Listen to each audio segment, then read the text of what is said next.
Hey everybody, welcome back to my channel. This is WireDogSec, back with another video for you guys. Today's video, we are in TryHackMe, SOC Level 1 Learning Path, Network Security and Traffic Analysis module. This is the Wireshark Traffic Analysis room. Learn the basics of traffic analysis with Wireshark and how to find anomalies on your network. Now, this is a paid for room, but if you don't have the membership for TryHackMe, it's fine. You can just watch the video, follow along, and just take notes where needed. Okay. And we're going to get to quite a few things here. We look at Nmap scans, ARP poisoning, tunneling traffic, encrypted protocols, decrypting HTTPS. Sounds pretty interesting. We got some bonus items here, hunt Cleartext credentials, actionable results, and we're going to wrap it up with the recap over what was covered in this room and what we learned in this room. Without further ado, let's go ahead and dive into it.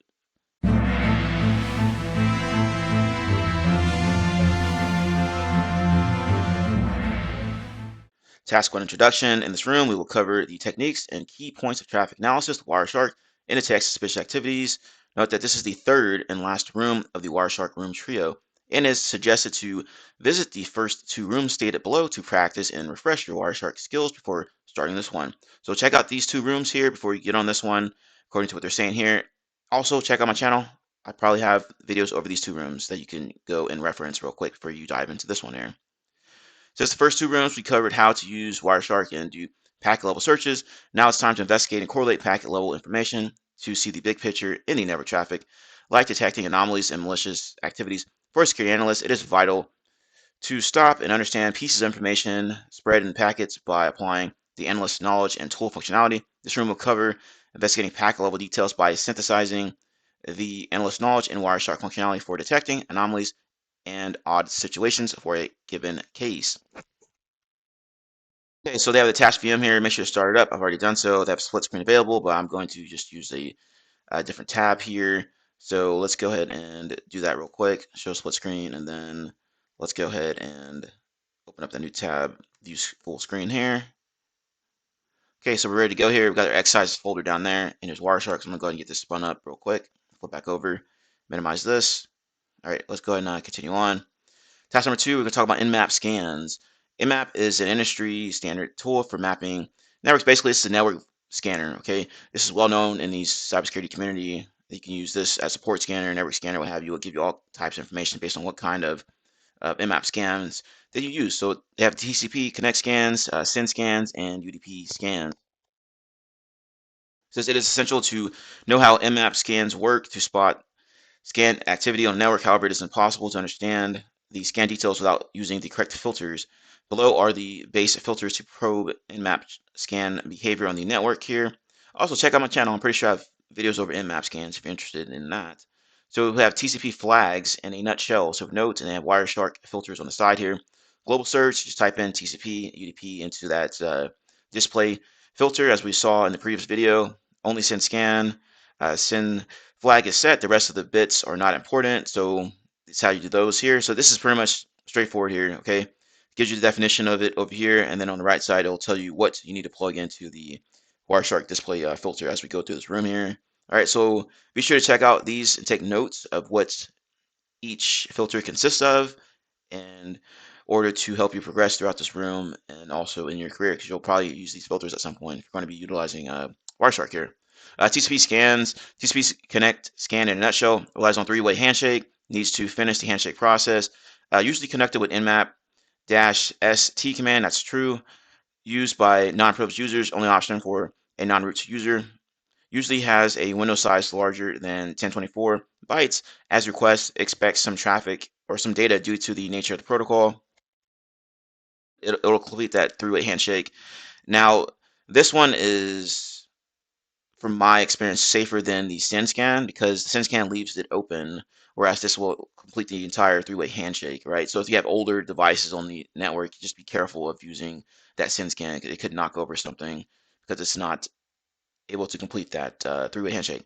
So anyway, open TCP ports. You have SYN, SYN-ACK, and ACK.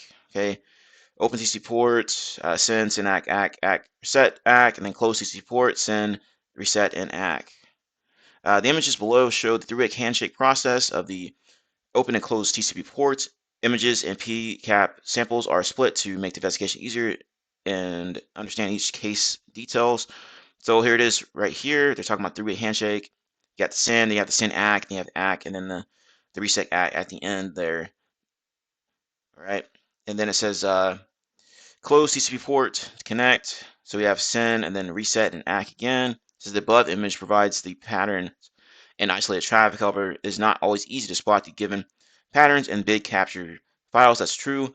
Therefore, analysts need to use a generic filter to view the initial anomaly patterns, and then it will be easier to focus on a specific traffic point. The given filter shows the TCP connect scan patterns in a captured file. So this is what they're using here. TCP flag send equal to or equals 1 and TCP flags ACK equal to 0 and TCP window size 1024 as we read about earlier. And this is what it looks like here. They're putting that in that display filter so it can clear out a lot of this other noise that they don't need to see. Send scans. TCP send scan in a nutshell doesn't rely on three-way handshake, as I stated before, usually connected with Nmap SS, used by privileged users, usually have a size less than or equal to 1024 bytes as the request is not finished and doesn't expect to receive data. That's right. And this is what it looks like here, open TCP port. So send, and you have the send ACK, and you have that reset, right? Because it doesn't complete that three-way handshake. Then close TCP port, send, and then reset ACK. And this is what it looks like inside of Wireshark itself. Okay, pretty straightforward here. Close TCP port.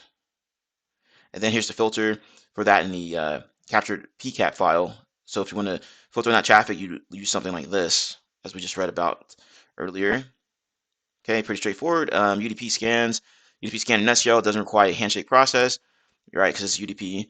No prompt for open ports. ICP or ICMP error message for closed ports, usually conducted with nmap-su command.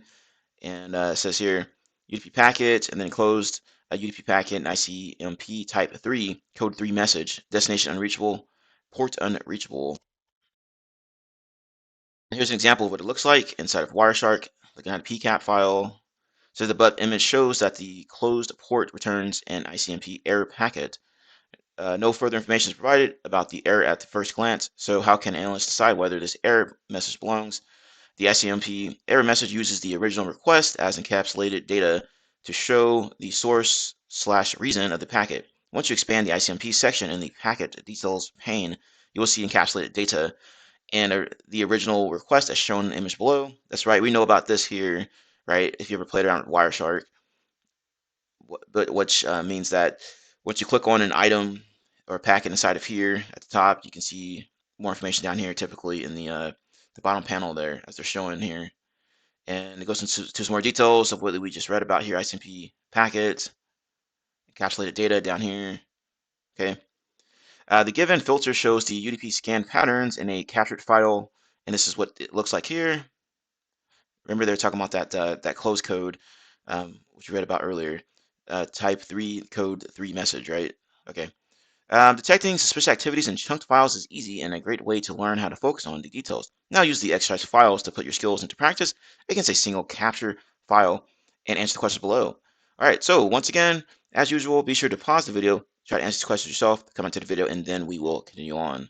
Hey everybody, this is WireDogSec. Just a quick reminder to subscribe to the channel and hit the notification bell. Once you hit the notification bell, be sure to set to all notifications so you know every time I post to the channel, upload a video, all that good stuff. Let's continue to grow our glorious community here. We are in the cyber trenches. We're not just reporting on it. Be sure to check out my channel as well. I have tons of videos that you can see here, over 300 videos ready for you to check out and learn something from. Be sure to review my posts. I'm frequently posting new things to my channel here, including jobs and everything related to that. Also, I have tons of playlists here that you can review, make it more convenient for you. Anyway, happy defending, happy hacking, enjoy the video. All right, let's take a look at these questions. Use the desktop exercise PCAPs in map exercise.pcapng file. What is the total number of the TCP Connect scans? Since we already know we're looking for TCP Connect scans, we have a filter for that. So let's go ahead and bring it up here. And you can see that it should be this one as we read about earlier. So I'm gonna go ahead and grab it out of here. We're gonna need this whole thing here. All right, so I'm gonna hit Control C to copy that and plug it into display filter here. I already have the packet loaded up, as we can tell. And then at the bottom here, it says this displayed 1000. So that should be our answer there. Next one says, which scan type is used to scan the TCP port 80?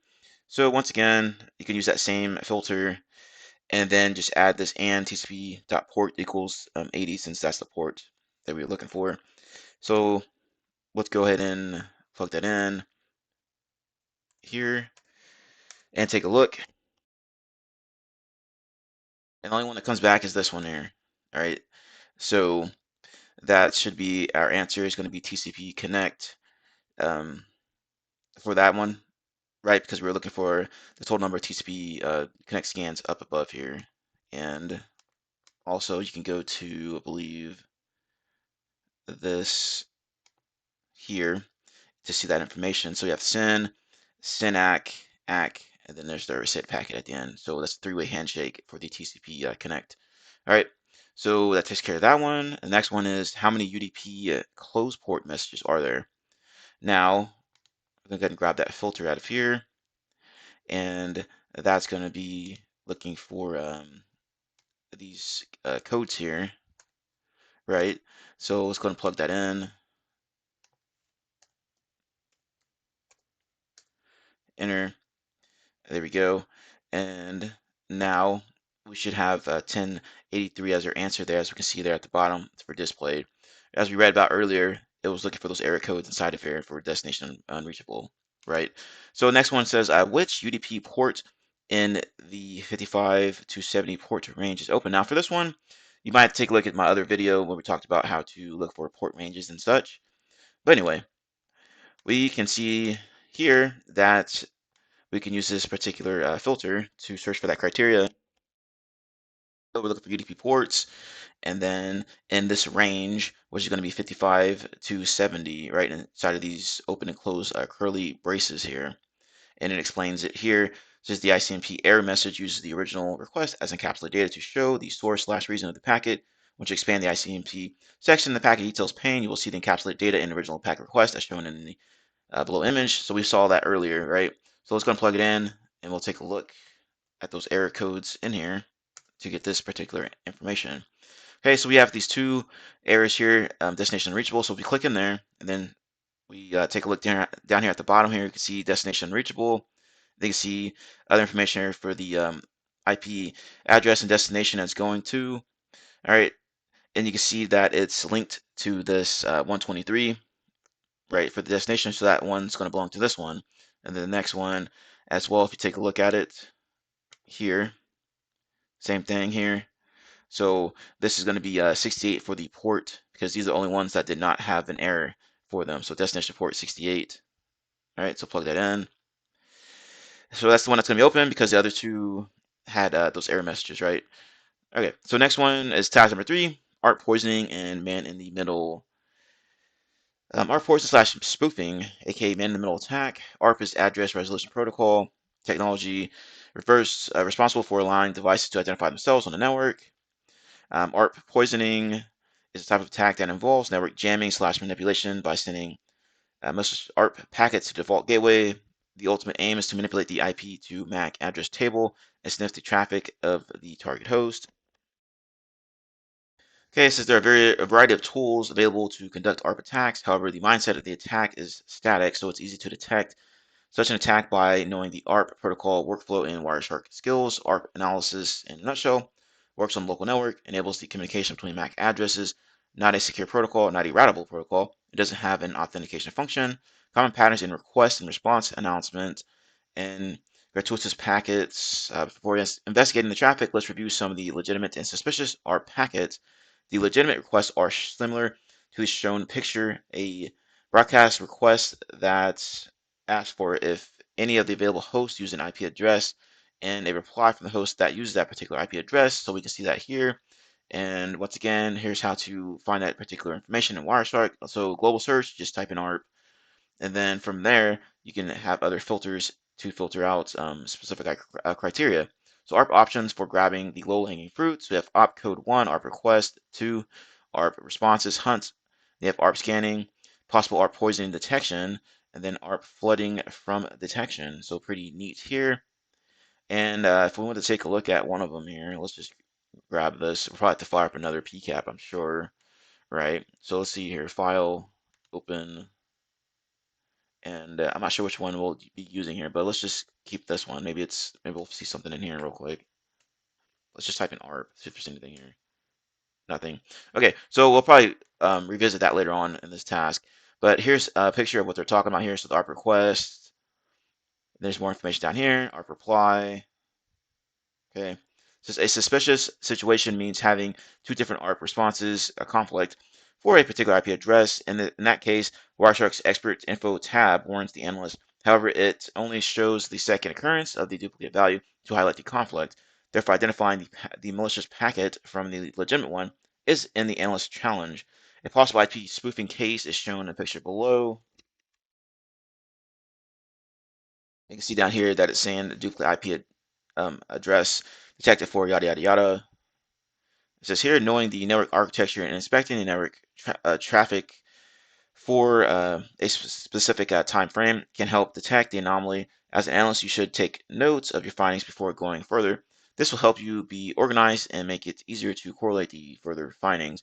Look at the given picture. There's a conflict. The MAC address that ends with B4 crafted in our request with the 1.25 IP address, then claim to have the 1.1 IP address, as we saw earlier when we looked at this, right? Okay. Some notes, detection notes, and findings. Possible IP address match. One IP address announced from a MAC address and has that information up here. Possible ARP spoofing attempt. Possible ARP flooding attempt. So as you're going through and trying to analyze this suspicious activity, you're just going to basically take notes and just have them separated like this, right, to make it easier to investigate things. Let's keep inspecting traffic, spot any anomalies. Note that the case is split into multiple capture files to make the investigation easier. Okay. At this point, this is evident that there's an anomaly. Security analysts cannot ignore a flood of ARP requests. This could be malicious activity scan or network problems. There is a network anomaly. The MAC address that ends with B4 crafted multiple ARP requests with the IP 1.25 IP address. Let's focus on the source of this anomaly and extend the taken nodes. So basically just taking what they further investigated here and plug it into those notes here, which is typically what you'll do whenever you're investigating things of this nature. So once again, possible IP address match, ARP, possible ARP spoofing attempt, possible ARP spoofing attempt again. It names that B4 claims to have a different /new IP address, and then ARP flooding attempt. All right. Up to this point, it is evident that MAC address that ends with B4 owns the 1.25 IP address and crafted suspicious ARP request against a range of IP addresses. It also claimed to have the possible gateway address as well. Let's focus on other protocols and spot the reflection of this anomaly in the following sections of the time frame. There is HTTP traffic and everything looks normal at the IP level, so there is no linked information with our previous findings. Let's add the MAC address as columns in the packet list pane to reveal the communication behind the IP addresses. So this is pretty neat here, getting all kinds of information as we further investigate this. So they added the other pane down there to get these MAC addresses, as you can see there, right? So they only have IPs there, then they added the MAC address pane here. Okay, one more anomaly, the MAC address that ends with B4 is the destination of all HTTP packets. It is evident that there is a minimum attack, which is man-in-the-middle attack, and the attacker is the host with the MAC address that ends with B4. All traffic linked to 1.12 IP addresses is forwarded to that malicious host. Let's summarize the findings before concluding the investigation. So once again, these updated their notes down here. IP to MAC address matches. 3 IP to MAC address matches, and they are here. Attacker, that attacker created noise with the ARP packets. Router gateway, then victim sniffed. Says the attacker sniffed all the traffic of the victim. Detecting these bits and pieces of information in a big capture file is challenging. However, in real life cases, you will not have tailored data ready for investigation. Therefore, you need to have the analyst mindset, knowing or knowledge and tools, skills to filter and detect anomalies. Note, in traffic analysis, there are always alternative solutions available. The solution type and the approach depends on the analyst's knowledge and skill level and the available data sources. Detecting suspicious activities and chunk the files is easy and a great way to learn how to focus on the details. Now use the exercise files to put your skills to practice against a single capture file and answer the questions below. So once again, Be sure that you're using the ARP exercise.pcapng file. Answer these questions below. Okay, so go ahead and pause the video, do that, and then come back, and then we'll walk through it together. Okay, let's go ahead and take a look at these questions. What is the number of ARP requests crafted by the attacker? And since we're looking for ARP request, as we read earlier, we could use that by this filter here, arp.opcode equals to 1, and then we can pivot off of that information once we have that displayed to our screen here. But after you go through and you review all this information displayed, you can see that this 1.25 IP seems to be one of interest. So once we have that, then we can right click on the IP and then apply it as a filter. So down here in this pane, you'll go and find the sender IP address here, right click it, apply as filter selected. Okay. And that should give us displayed 284 for our answer there. And what is the number of HTTP packets received by the attacker? All right, since we already know we're looking for HTTP, right, and we know what the attacker IP is, we'll have to pivot off the MAC address identified here. So you can see that down here, this B4 right there, and you can also see it up here too for Ethernet. So we'll have to pivot off that information. And the filter I used for that is going to be this eth.address equals that, and then using this and then we know the protocol is going to be HTTP. That's what we're looking for here. So with that information, we can build out our filter like here. Okay. So there we go for that one. It says displayed 90 down there. And what is the number of sniffed username and password entries? All right, for this one, take a look through the information here. You can see that there's forms and such listed here. So since we know that they're looking for username and password entries, well, if you know anything about web requests and things of that nature, then you know you're going to send like a post request to the web server to whenever you enter your username and password into like a web form or anything like that. So with that information or some Googling, what have you, or just by looking at these packets down here, we can see that this application X yada yada yada URL encoded is mentioned there, so you can use that information.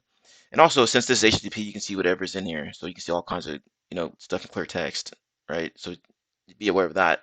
So anyway, so once you have that information, and you can pivot off of that with another filter, which is going to be the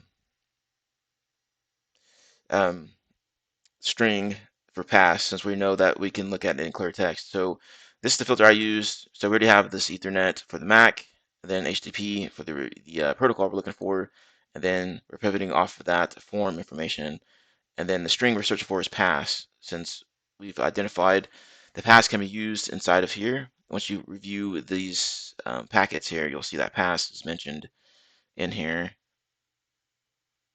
and I'll show you that here in a moment. Let me get rid of all this stuff here. It's lagging a little bit.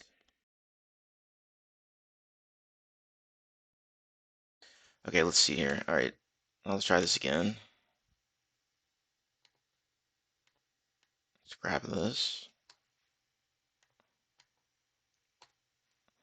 Okay, now we have everything slimmed down to what we need to look at. So as I was saying, since it's HTTP, we know that's unencrypted. So we go and look at the packet information. We can see that pass is in here as a key and a value that we can use, right? So that's the information I pivot off of here, and you can see that there's 6 displayed down here for our answer for that one, for username and password entries. You can go through, you can see various different username and passwords sent out in Cleartext, which we'll need to take note of here. I believe this is one we needed to find, client 986, right? So that was another question here. So there's the answer to that one. Let's see here. So next one we define is client 354, and a easy way to do this is that you can hit Control F. It'll bring up this little options here. Control V, paste it in there, and then hit find to find that answer. and let me just clear all this out. Hit find. Okay, and we need to find the comment, and right away comment.php. Well, that's a telltale sign that okay, this is probably where comments are going to be posted, right? And then you see the comment equals nice work exclamation mark. So there we go there for that one. And then task number 4, identifying hosts, DHCP, NetBIOS, and Kerberos. Okay, so identifying hosts when investigating a compromise or malware infection activity. A security analyst should know how to identify the host on the network apart from the IP to MAC address match.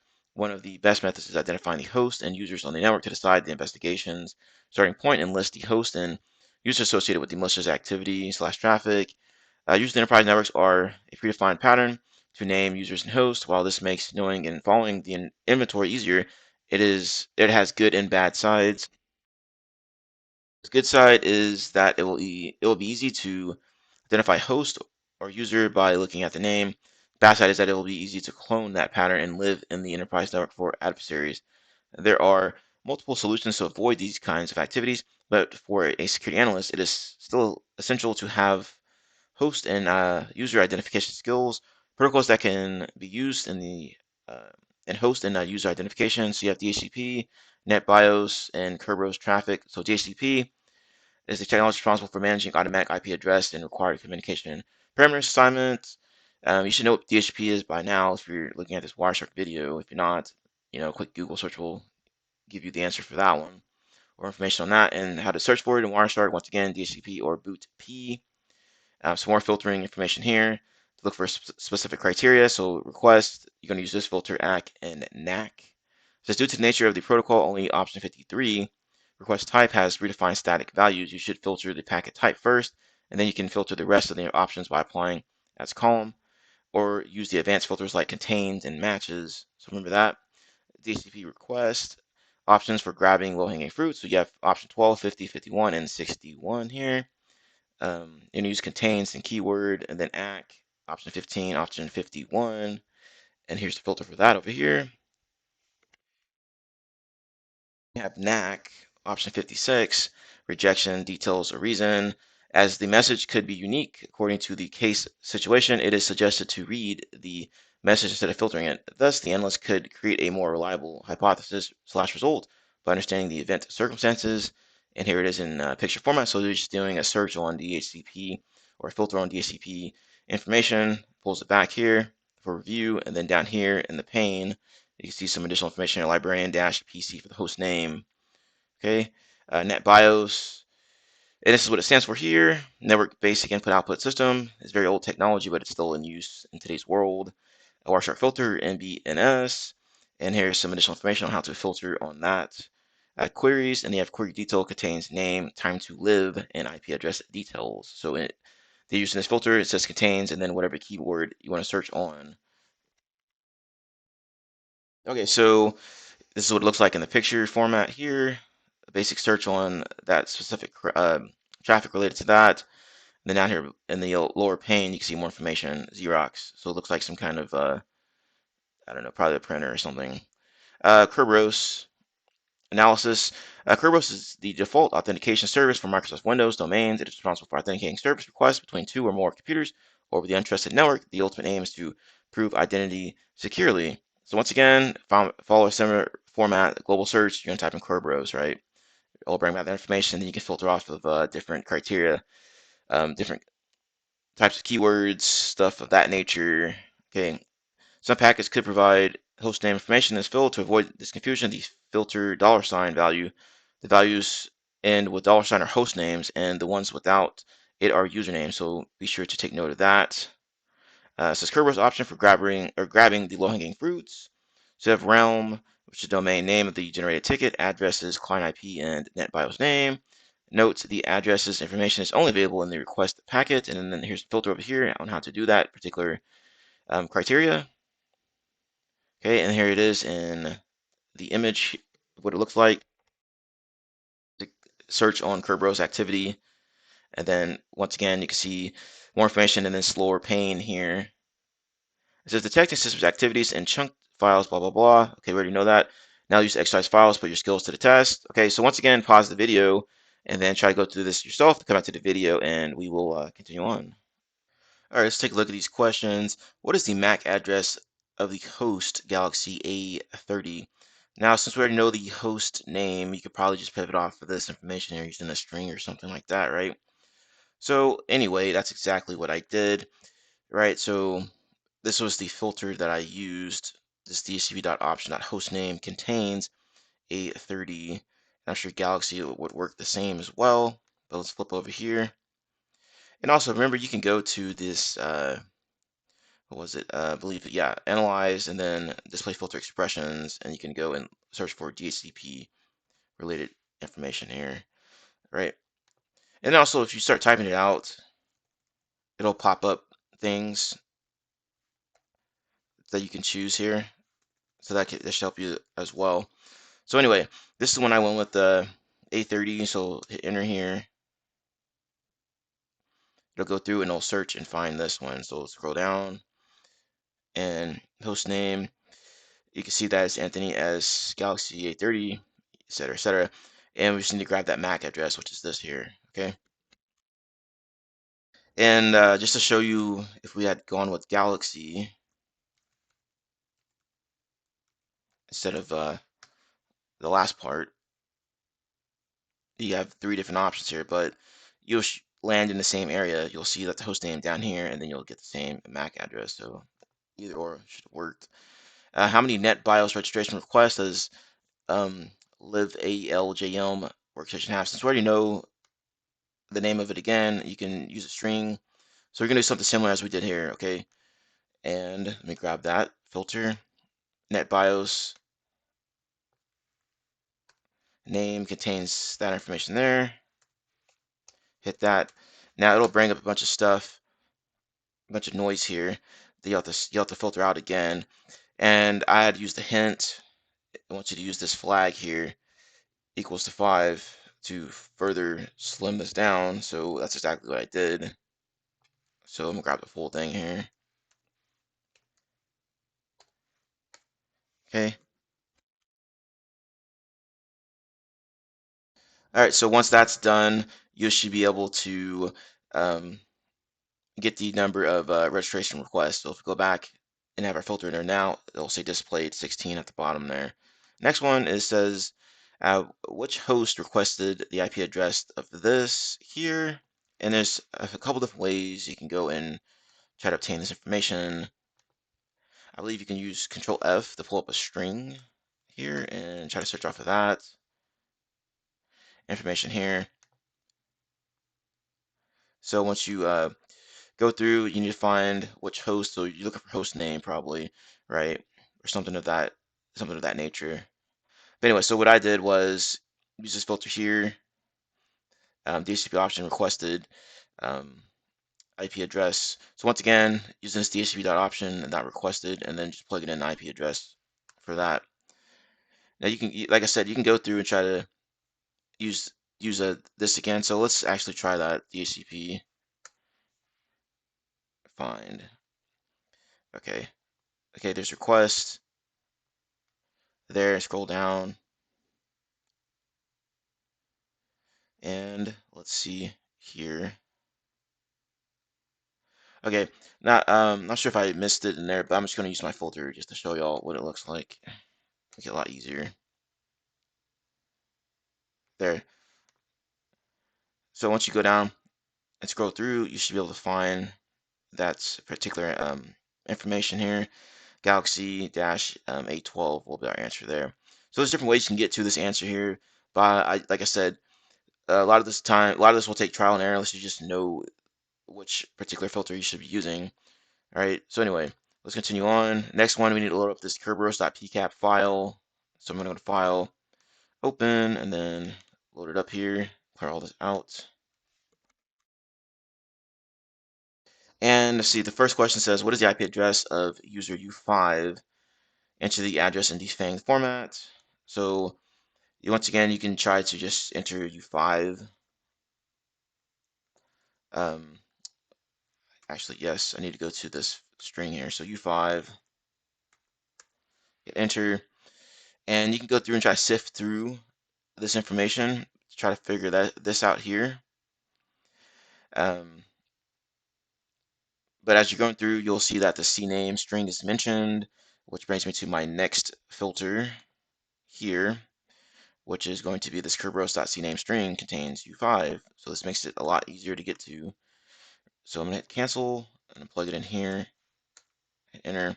Bam, now I have my source IP that comes back with this criteria. So if I scroll down, you'll see CNAME string is U5, and then we need this IP address in defang format. So just grab the IP out of there and defang it. You can just throw it into CyberChef, defang IP address, and it'll give you that defang format like this.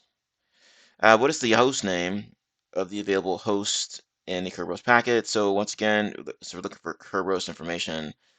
You can take all this out and then just try to find it this way. And I'm going to Control F, then try to find that string. Well, we need to find the available host in the packets, right? So let me get rid of this here actually, and then just go back and do this. So once you already have your Kerberos information filtered out here, we know that we are looking for a particular host name. And if we scroll back up here, it says the $. So there's host name. So you can try to use this filter here. And this also mentions CNAME, by the way. See, if you were curious about that. So CNAME and I'm sorry, I lost the train of thought here. But anyway, so you can use $ here just to sift for that. So it says the values end with the $ or host names. So we can plug that in here. There we go. We have this XP1 $. Should be our answer there. All right. So that's and for that task. Next one is tunneling traffic, DNS and ICMP. So they're talking about here traffic tunneling, also known as port forwarding traffic or transferring data resources in a secure method to network segments and zones. It can be used for internet to private networks and private to internet flow direction.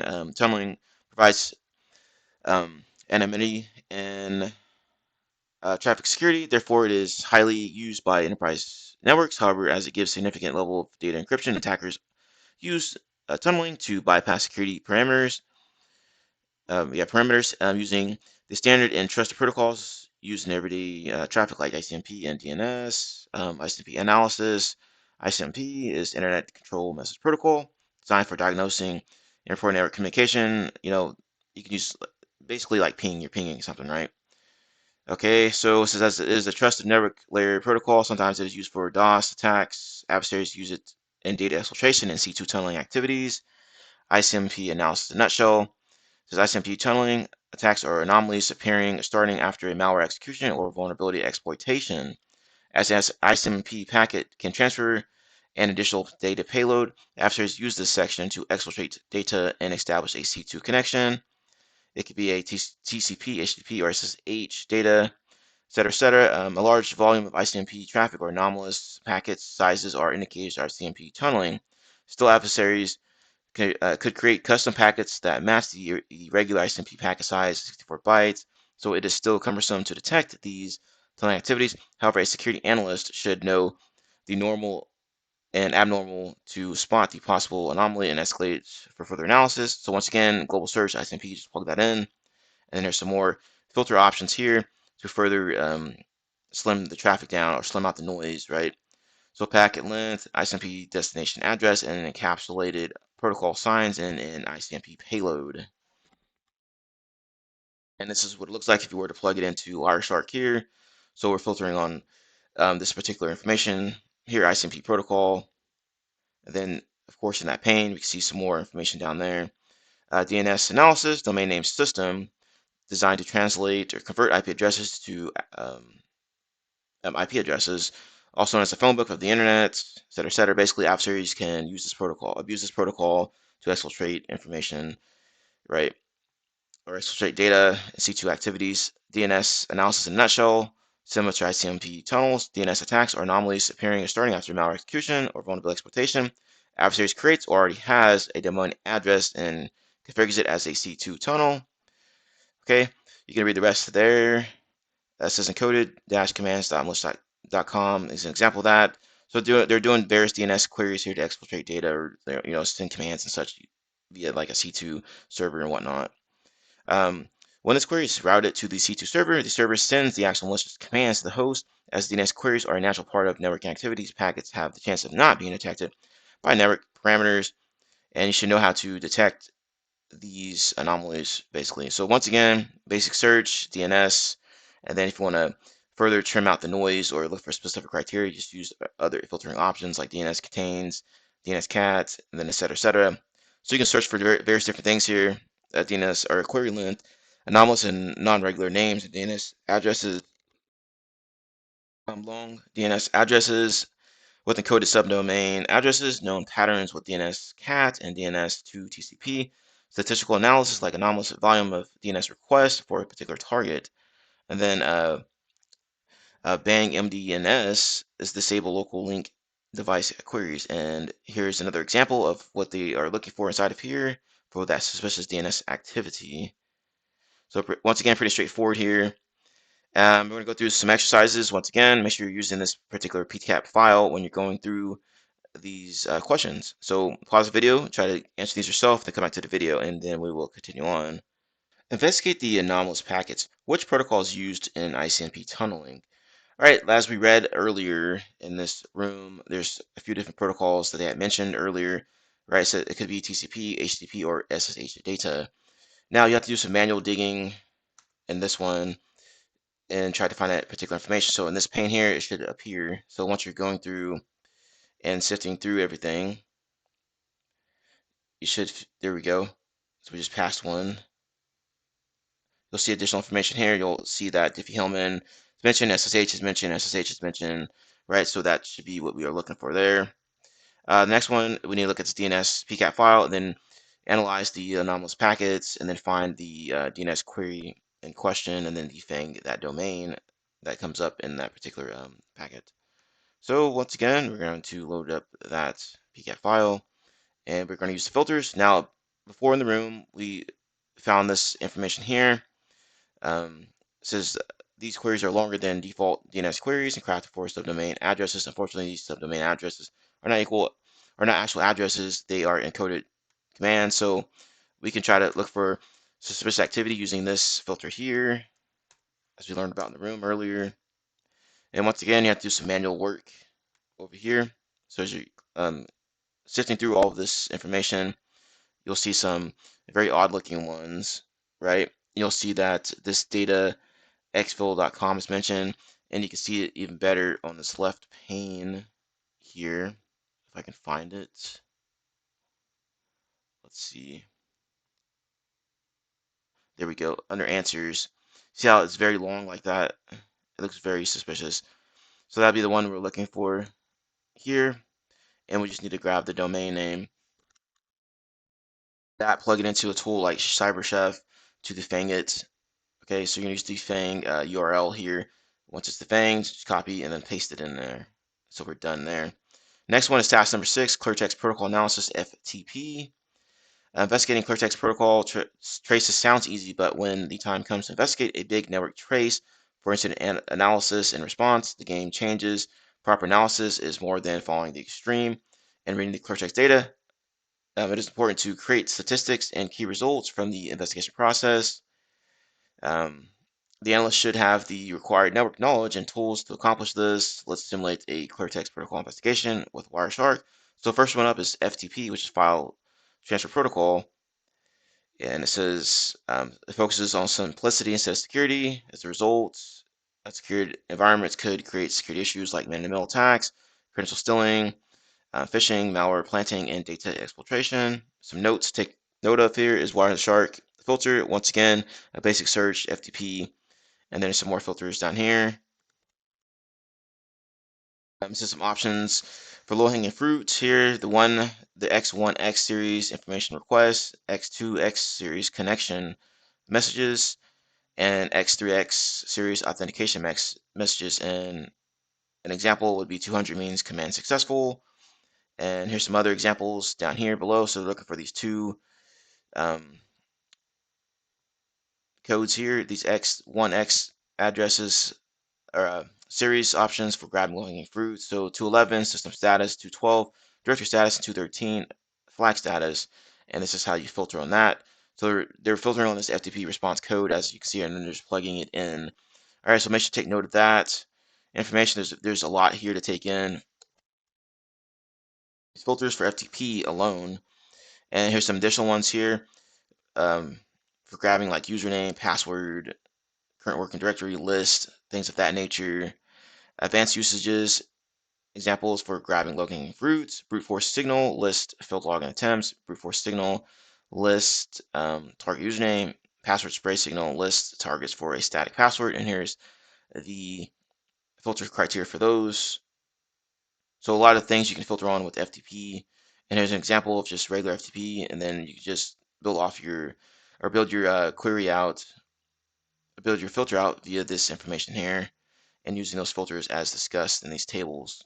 Okay, so once again, we're going to take a look at some PCAP files and then answer these questions. So pause the video, go ahead and do that, and then come back once you're done or get stuck, and we will continue on. How many incorrect login attempts are there? Now for this one, we can search on this particular response code 530, and that will give us our answer there.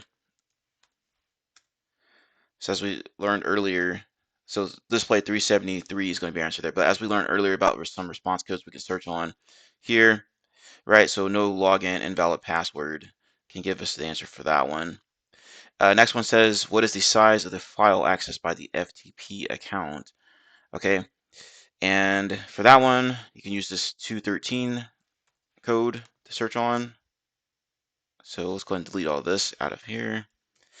Search on that, and then you can see the response arg is going to give us that size information here. So it's 39,424 should be what we're looking for there.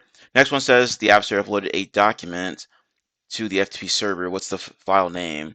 Since we already know it's a document, right? So it's probably gonna be like a .doc or .x for the file extension. And right away we see something here. It says resume.doc. So that's probably what we were looking for.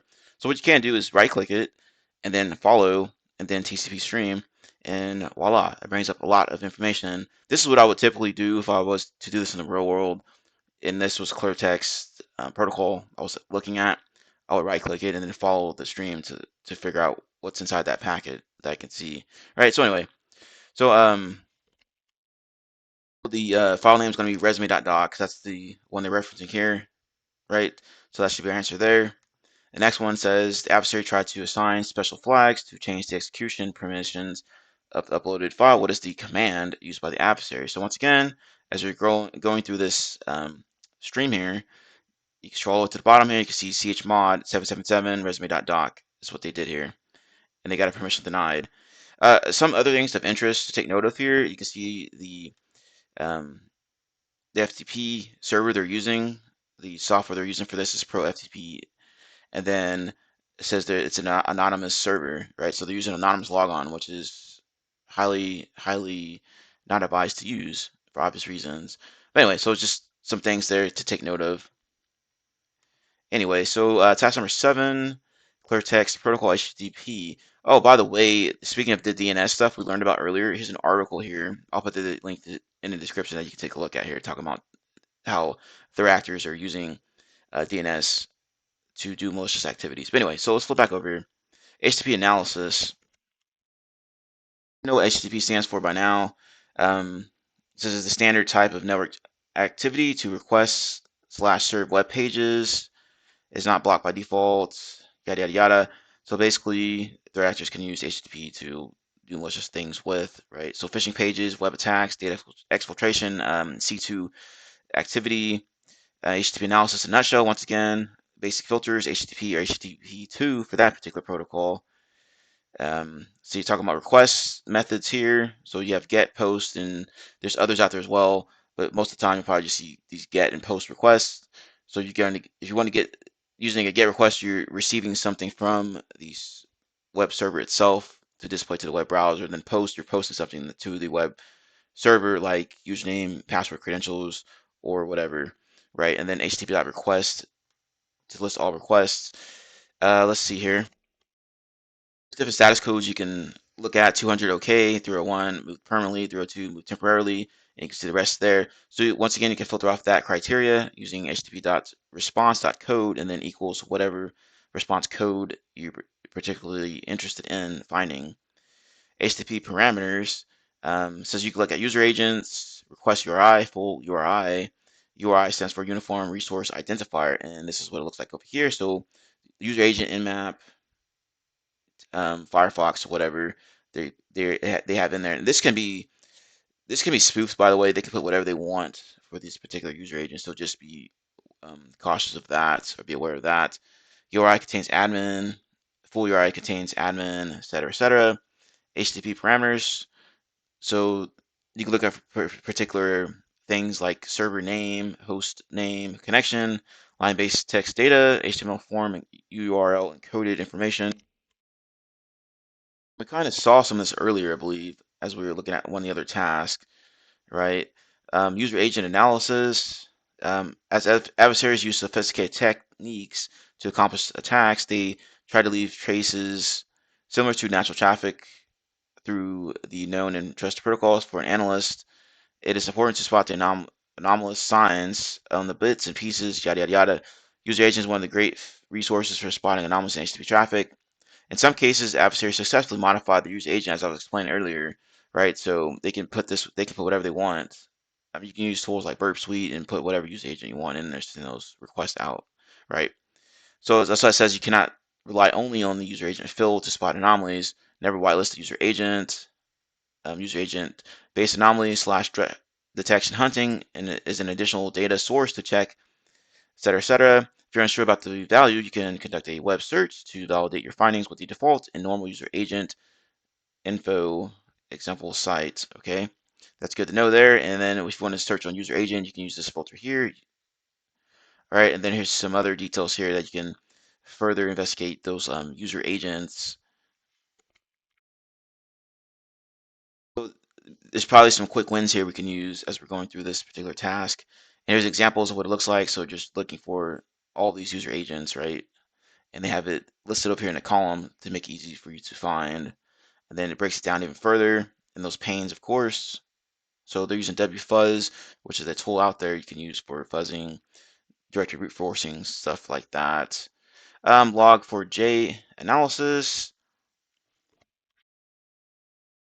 Okay. This is a well-known vulnerability that exists out there in the environment. You can just do some Googling on that. But if you want to search on that particular area, this is what you can do here. It says research outcomes for grabbing low-hanging fruits. The attack starts with a post request. There are known Cleartext patterns such as this here. That's why you go out there and read blogs and such. They can give you some additional details that you can use in your investigation, right? So that's basically what they're using. They're using OSINT information and they're applying it to this particular tool, which happens to be Wireshark, right? But you can apply that to any other tool out there. So anyway, so here's Wireshark filters you can use to search for this particular vulnerability, right? If they're trying to exploit it and whatnot. And this is what it looks like in real time image here. So you can see all kinds of funky information there. User agent string stuff here. Okay. So once again, we're going to analyze these PCAP files and answer these questions. So go ahead and do that. Pause the video and then come back, and then we'll walk through it together. Let's take a look at these questions. Investigate the user agents. What is the number of anomalous user agent types? Now remember to get a list of user agents. What you can do is just use this initial filter here. Okay, so once you have that done, you can go through some of these packets here and try to identify the user agent field here. So once you have that identified, right click it and then apply as a column. So you have everything listed here. Now basically you just go through here and just filter out the ones that are, suspicious looking. Okay, so you're gonna see various different ones in here like WFuzz, SQL map, a lot of no-brainers in here. And as you're going through and identifying those suspicious user agents, you'll come across that there are 6 of them in here. And I had to use the hint to find this last one here, this Windows NT 6.4, and this is not a real Windows system. So take that into consideration. But here are all the 6 user agents of interest here that you need to find. There's another one in here, another question here that says, what is the packet number with the subtle spelling difference in the user agent field? That's going to be packet 52 as you're sifting through here. Okay, so you're going to do this in the real world. You're going to have to sift through various different packets looking for suspicious activity, even if it's something as minor as a spelling issue here. So if you go in here and we find that particular packet, which was packet 52 here, you can see that it says Mozilla instead of Mozilla. It says Mozilla, so that's the answer for that one. And the next one is we need to take a look at this HTTP PCAP file, log4j information that we're looking for here. So remember, log4j that we saw above from doing like OSINT research or whatever, right? So you're going to take that specific criteria to try to find. So for this one, we're going to look for this IP contains JNDI or exploit. So let's go ahead and do that. Let's load up that particular PCAP file. Okay, so it's loaded up here. Use our filter. All right. After that, we can see there's some funky stuff going on here in this user agent field, and the packet number is going to be 444 for that one. And it says the starting phase from our notes is going to be a post request. So it says the attack starts with a post request. So that's additional information that you can take into consideration there. And you can see that it says post there. So there you go for that one. And then the next one, it says that we need to find attacking starting phase and decode the base64 command. What's the IP address that's in there? So let's go ahead and do that. So we know that our information is in here, and you can see base64 encoded information right there. So I'm going to see if we can just copy this out of here, and if it doesn't let us copy that way, we can look over here and get it from here. So we can also see the post request there. So we'll drop that down, and user agent field is what we need. So it's going to be a long string in here, right? So we'll just copy this value right there, and then go over to the cyber chef and want to from base 64. So we want to decode this. So let's get this out of there, paste that in there, and then right off the bat we can see some interesting data. So let's get rid of this other stuff we don't need in there. We'll just delete everything before this /, make it easier to see. But yeah, we can see that this wget, and they're pulling it from this IP address here, and they're pulling this particular file. And while it's downloading, it's going to fire off this chmod to make an executable lh.sh, right? And then it's going to fire off that particular script. Okay, so there's our answer there. And now we need to defang it, and you can double this up. So defang IP address. There we go. So we just need to grab it, this particular IP address in question for that answer there. So we are done with that one. Next one is task 8, encrypted protocol analysis, decrypting HTTPS. All right, so basically this is just explaining what HTTPS is, what it does. HTTPS uses TLS protocol to encrypt communication, so it's impossible to decrypt traffic and view the transmitted data without having the encryption/decryption key pairs. The packet will appear in different colors as the HTTP traffic is encrypted. Also, nothing will be visible in it because it's encrypted, obviously, right? All right, so here's some filter information here. So if you want to filter on that particular criteria, HTTP.request, you have TLS in here, handshake type equals 1, 2, SSDP. All right, so interesting information here. And here, this is what it looks like in real time. If you were to look up this particular traffic inside of Wireshark, you can see the color difference is different. When it's green, that means it's in like Cleartext and encrypted format, so you can probably read what's in those packets, right? Whereas if it's encrypted, it's going to be a different color, and you won't be able to see what's inside that packet. Okay. Similar to TCP three-way handshake process, TLS protocol has its handshake process. First two steps contain client hello, serve hello messages. The given filters show the initial hello packets in a captured file. These filters are helpful to spot which IP addresses are involved in TLS handshake. And if you want to search for client hello, you'll use this filter here. And then server hello, you're going to use this filter here. Okay. And also, if these columns aren't there, you can always add those columns like we had showed in the previous task. Okay. And additional information in the lower panes. All right. It's just basically showing what I just explained above. This is how you add the key in order to decrypt it. So the encryption key log file is a text file that contains unique key pairs to decrypt encrypted traffic. These key pairs are automatically created per session when a connection is established with a SSL TLS enabled web page. So to do this, we need to set up an environment variable and create the SSL keylog file, and the browser will dump the keys to this file as you browse the web. SSL TLS key pairs are created per session at the connection time, so it's important to dump the keys during the traffic capture. Otherwise, it is not possible to create or generate a suitable keylog file to decrypt the traffic. You can use the right-click, edit, preferences, protocol TLS menu to add or remove keylog files, and this is showing you what it looks like here. All right, interesting. Adding it via here, preferences, protocols, and then TLS, and then browsing to that log file.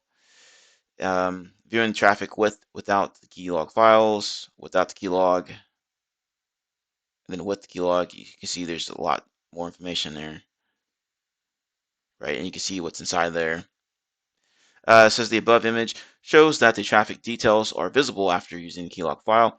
Note that the packet details and bytes pane provides the data in different formats for investigation. Decompressed header info and HTTP packet details are available after decrypting the traffic. Depending on the packet details, you can also have the following data formats. You have frame, decrypted TLS, decompressed header, reassembled TCP, and reassembled SSL. Again, we're going to take a look at these PCAP files and answer these questions. So go ahead and do that. Pause the video and then come back to the video and we'll continue on. What is the frame number of the client hello message sent to accounts.google.com? Now let's flip back over to our VM here, and remember we could use this filter to find that particular information. We were filtering on this client hello, so once you have that in, hit enter. Now take a look at one of these here. Inside of one of these drop downs, we can dig into we can add a column for the server, if I can remember where it was located in here. Maybe I think it was under here, under TLS, transfer layer security. Okay, then extension. You want to go to the server name. I believe it's this one. Yes, and then it's for server name. Right click it, and then you want to add this as a column. Make it easier to look at, right? Accounts.google.com is the one we're looking for. So 16 is going to be our number there for the frame. Next one says decrypt the traffic with the keylog file.txt file. What is the number HTTP to packets? So first things first, let's go ahead and load that up. So I believe it was an edit, then preferences, and then it was those protocols. And then we need to go find that particular protocol. So let's see here. HTTP2. No, okay, I'm in the wrong area. It was under, let's see, I forgot where it was. Preferences, protocols, TLS, that's what I'm looking for. So TLS,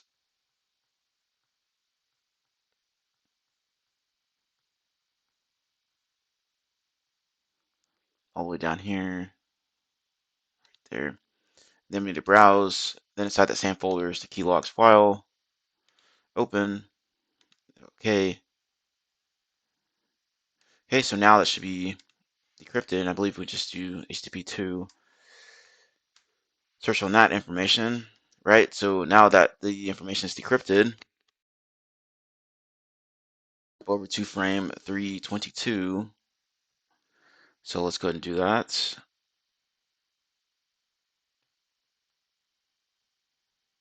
All right, so 322, there it is. Okay, and then we need to find the what's the authority header into the address. Okay, then you'll need to drop down this hypertext transfer protocol 2, and then it will need to look for the authority header here, which is going to be this here. So safebrowsing.googleapis.com, and remember to put it into Defang format. You can do that with CyberChef or a different tool.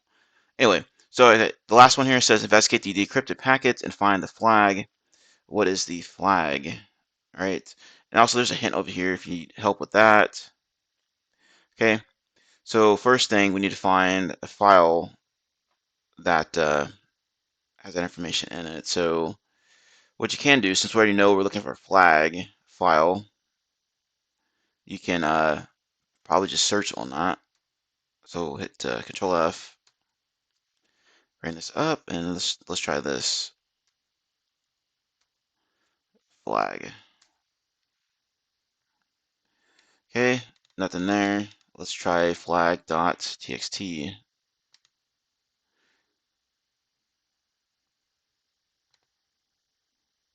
Okay, there's something here. All right, so we can do is right click on this. And actually, we can go to File, and then we can export objects in HTTP. There we go. Okay, so once we have that, it should be this first one here. Let's save this. Sure, let's just save it in here.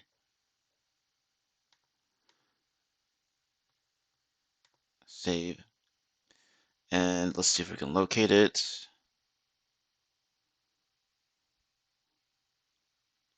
See desktop.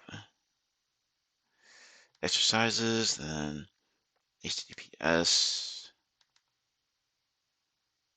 There we go. There's the flag. So that takes care of that one. All right. Now, I'm assuming they wanted us to sift through all of these decrypted packets here, which will take some time, but um, you could just do flag.txt if you know what the file name is or some inkling of what it is. If not, then of course you'll have to search through these decrypted packets and try to find something of interest, right? Post in the comments if you found an easier way to find that one, but that's what I did to find it, as you saw there.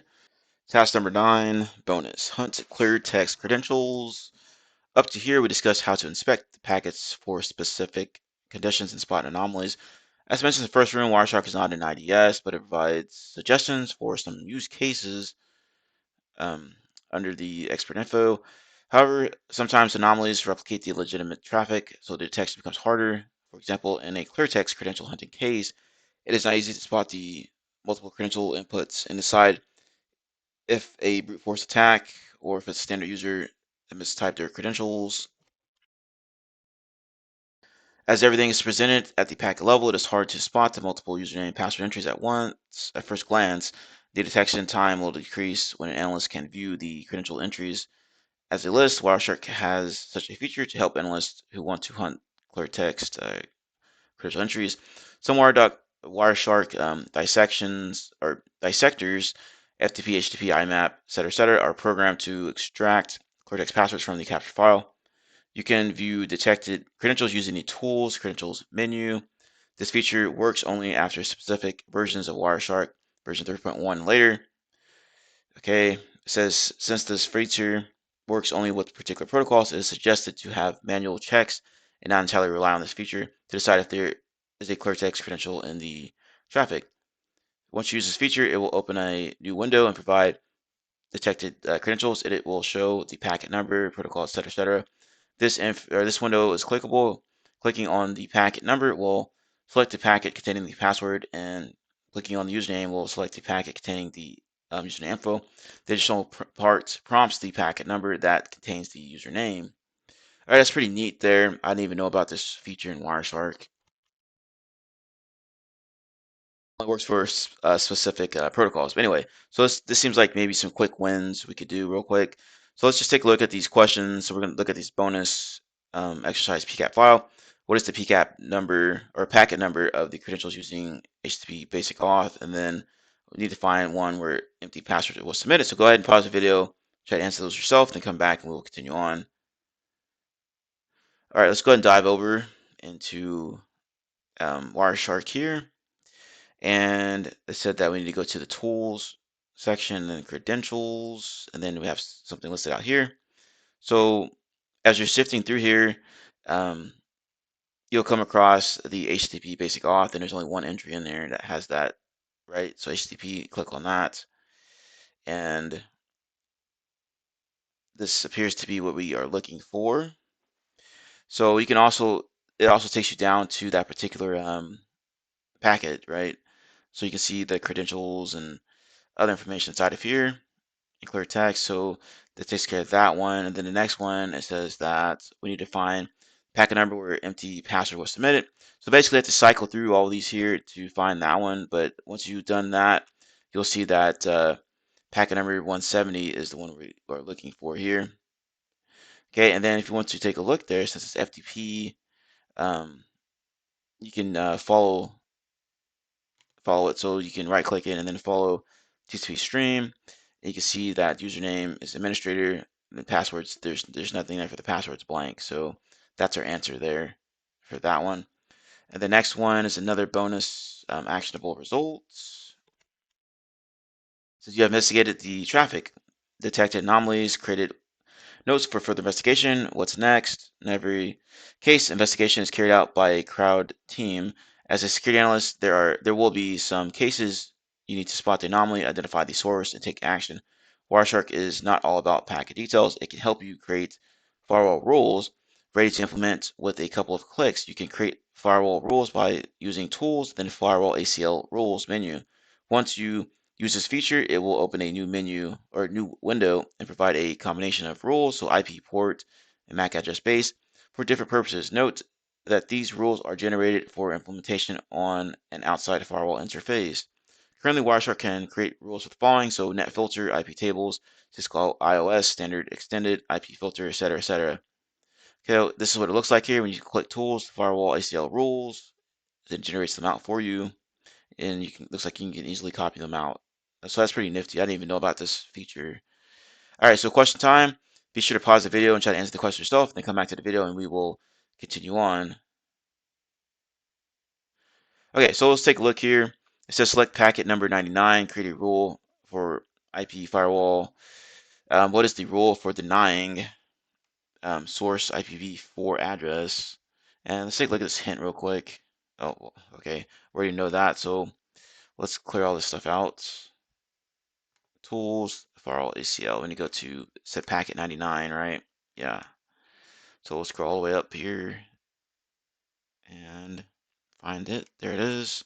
Once you've found packet 99, just make sure to click on it to highlight it. And then we're going to go to tools, firewall ACL rules, and then make sure to change this to the correct one, which is going to be this IP firewall, I believe is what it said. Yeah, IP firewall.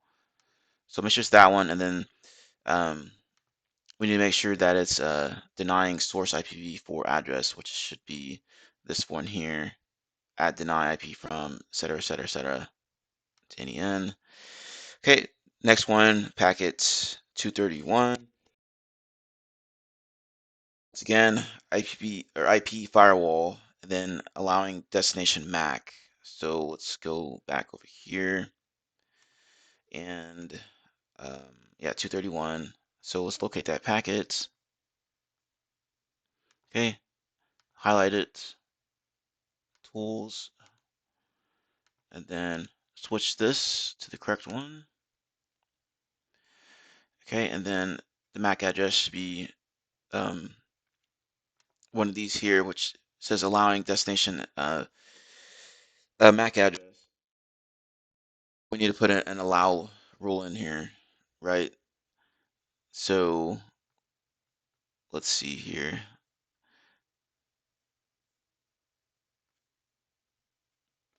Okay, so basically you're just going to uncheck mark that deny, and it's inbound still, right? So it should be it here, MAC address or MAC destination address you're allowing in. So add allow the MAC. So this should be what we're looking for here. Yep. Okay. And then there's also hints here if you get stuck. So it even says that deny option can help. So deselect that one. Once again, here is an additional website here called malwaretrafficanalysis.net, where you can go and practice your hands-on keyboard experience with Wireshark. Alright, there's various different files containing PCAP captures that were found out in the wild that you can go and practice your skills with. Right, as you can see that it's explained here, And also, you can just go to traffic analysis exercises. So click here, it says for training exercises to analyze PCAP files of network traffic. And you can see all kinds of different files to play around with. If we go back one, we can see another one that says for some tutorials and workshop material that will help for these exercises. So you can go and check out that one as well if you're interested. And let's wrap this up for task number 11. We went through quite a bit in this room here. All right, so in this room, we covered how to use Wireshark to detect anomalies and investigate events of interest. At the pack level, now we invite you to complete the Wireshark challenge rooms, Carnage, Warzone 1, and Warzone 2. So check those out if you want to improve your skill set. Wireshark is a good tool for starting a network security investigation. However, it's not enough to stop threats. You should know about IDS, IPS, and some other tools out there, and also have the investigative mindset. And let's see, following rooms will help you step forward in your network traffic analysis, anomaly / threat detection, network miner, and we have a bunch of snort rooms here, Zeek, and then Brim, which I should have videos over all of these. So check out my channel if you're interested there, and then take notes as needed. We went through quite a bit here. This was a very lengthy room, so hopefully y'all took notes. And there's quite a few things in here that I didn't even know about how to use, like just that tool section we just went over, that those tool options, right? Um, but yeah, Wireshark is a very versatile tool that you can use in your career for whatever task at hand when it comes to network traffic analysis. So anyway, if you enjoyed the video, if you found it valuable, be sure to hit that like button, subscribe to the channel with the notification bell if you're new here, comment on the video, which part of the room did you enjoy the most, which part did you struggle in, all that good stuff. As always, thank you for taking the time to watch my video. Have a nice day, and I will see you later.